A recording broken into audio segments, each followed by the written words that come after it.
Welcome sa Our Lady of Last Quasay Parish kung saan ayos lang umiyak at samahan tayo ng mahal na ina sa pag-iyak at sa pagdarasal upang maging maayos ang lahat. Narinig po natin sa ating gospel reading ang mga salitang binitawan ng mga tao patungkol kay Kristo na kung susuriin po natin ay mga pailalim. In other words, toxic, pejorative, negative, mapanlait. Sa isahin po natin, mabilis lang. Una, saan niya nakuha ang lahat ng yan? Na para bang, saan ba nag-aral yan? Ikalawa, hindi ba anak ng karpintero yan? Na para bang, anong karapatan niyang magsalita ng mga ganyan?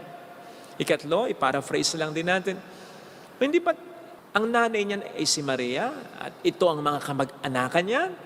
Na para bang, alam ko, pamilyang pinagmulan niyan. There's nothing special about this man. Huwag niyong masyadong paniwalaan yan. And Jesus must have heard all this. That's why he responded. And the evangelist said, he did not work many miracles there because of their lack of faith. Tunay nga yung kasabihang, words have power. Words can either bless or curse, heal or destroy, bring hope or defeat.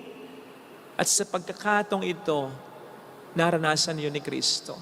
Makikita natin ito sa pagkakatong ito na kung papaanong gumamit si Kristo ng salita para pagpalain sila, para pagalingin sila, para bigyan sila ng pag-asa. Sila naman itong gumagamit ngayon ng mga salita para sumpain siya, para sirain siya, para alisin sa kanya ang pag-asa. Of course, hindi sila nagtagumpay sa bagay na yan. Pero kahit pa paano, masasabi natin dito na si Jesus ay naapektuhan. Ganon ka makapangyarihan, ang sa isip mo o sa sinasabi mo ay salita lang. Ang salita ay makapangyarihan. Kaya mag-ingat tayo sa mga salita na ating binibitawan. Kaya iwasan po nating makapagbitaw ng mga salitang ihingi natin ng tawad pagkatapos. Kasi po pwedeng humingi tayo ng tawad. Po pwedeng sabihin natin kung ano yung rason natin, kung bakit ganun ang nasabi natin. At po pwede rin naman tayong patawarin o maintindihan ang mga napagsalitaan natin. Pero ang puso at isip kasi ng isang tao, hindi naman parang computer na kaagad-agad ay po pwede mong i-reformat. Kaya't ang mga masasakit na salita ay po pwede mapatawad, pero po pwedeng ito'y magdulot at mag-iwan ng sugat o peklat. Na po pwede rin namang maghilom pagdating ng panahon, pero yung pagdating ng panahon na yon ay po pwedeng matagal pang panahon. Kaya po pwedeng napatawad ka na nga niya, pero yung sakit na idinulot mo, nandoon pa rin sa kanya. Silently, that pain, that hurt lurks in that person na po pwedeng matrigger pa ng iba't ibang sitwasyon. Halimbawa po, kapag ang tao ay sorry ng sorry, yung bang kahit hindi nagkamali ay feeling niya dapat siyang mag-sorry, o kahit napakaliit ng pagkakamali ay he or she makes a big deal out of it na talagang sorry ng sorry.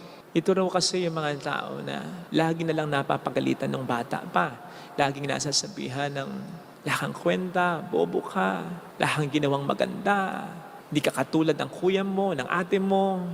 In fact, ito rin daw yung mga tao na kahit hindi sila yung particular na taong pinapagalitan, basta nakarinig lang sila ng taong nagagalit, feeling nila sila yung sinasabon at pinagsasabihan o pinagagalitan dahil sa mga masasakit na salitang sumugat sa kanila sa nakaraan.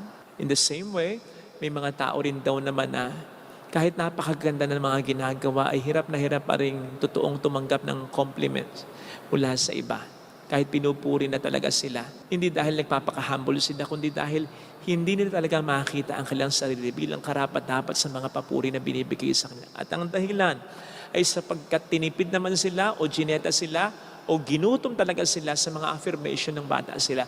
Hindi sila nakakamit ng mga magandang salita sa mga magulang nila, sa mga kapatid nila, kahit pa magaganda na talaga yung ginagawa nila. And so, you see how powerful our words can be. Its effects can last a lifetime. Kaya sana tayong padalos-dalos sa mga binibitawan natin salita na po pwede nating ipagsisi pagkatapos nating mabitawan ang lahat ng yan.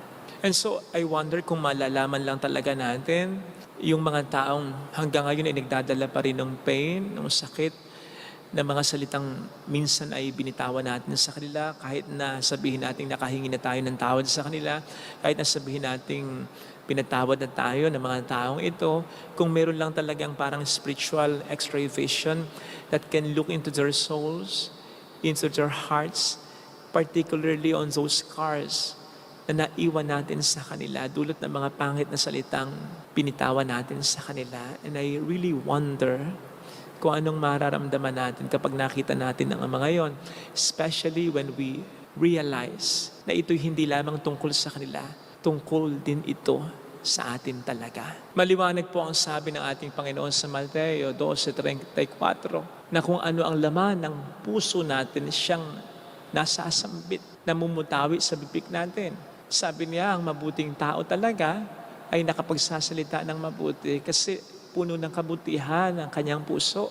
Samantalang ang masamang tao ay nakapagsasalita ng masama dahil puno din ng kasamaan ang kanyang puso. In other words, our words show what is in our hearts.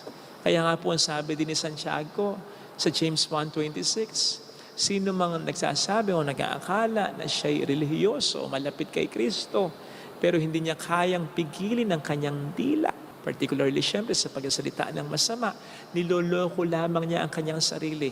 Walang saysay, walang kabuluhan ang kanyang pagiging relihiyoso. Kaya nga po ang ating mga salita ang po pwedeng magandang patunay kung tunay nga bang nagahari ang Diyos sa ating buhay. Kaya't kung puro kabastusan, pagmumura, panlalait, panghusga, ang namumutawi sa bibig natin, ito po ay klarong indikasyon na may malaking mali sa buhay natin. Kahit pa panay ang pagsimba, panay ang pagdarasal, o pagtulong natin. In as much as baka nga po mas maraming naapektuhan in a negative way ng ating mga sinasabi kaysa ng ating mga ginagawa dahil maya't maya ay madalas tayong magsalita. At ito nga po ay hindi magandang indikasyon. Kung puro panglalait, hindi magandang mga salita ang ating binibitawan, hindi ito magandang indikasyon ng tunay na laman ng ating kalooban. Kaya muli, mag-ingat po tayo sa mga salitang binibitawan natin sapagkat hindi lamang po pwedeng makasakit tayo ng kapwa natin, ito ay pwede ring mag-boomerang, bumalik sa atin. Tama naman po yung kasabihang, hindi na natin maibabalik pa ang mga salitang ating binibitawan, pero po pwedeng tayong balikan din naman ng mga salitang binitawan natin ng mga yan. In as much as ipapakita nga po ng mga salitang yan ang tunay nating katauhan. Ito po sana ang siyang maging paalala sa atin ng ating mga pagbasang napakinggan. Amen.